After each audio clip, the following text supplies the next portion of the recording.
প্রিয় বন্ধুরা, আজ আমরা জানব নুরা পাগলার অলৌকিক ইতিহাস। নুরা পাগলার এলাকাবাসীর কাছ থেকে জানব কিভাবে নুরুল্লাহ থেকে হয়ে ওঠে নুরা পাগলা এবং তিনি কি কেরামতি জানতো এবং আরো জানব নুরা পাগলা কি ধর্ম পালন করত।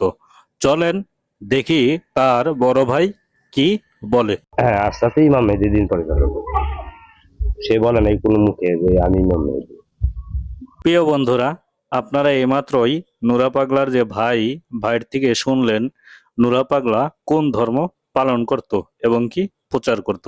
চলেন দেখি নুরা পাগলা কোন ধর্ম প্রচার করছে, আমরা দেখার চেষ্টা করি। বসে গান প্রেম করে বসে বসে নারী পুরুষের কাছে, ইমাম মেহেদীর নাম দিয়ে গেলাম,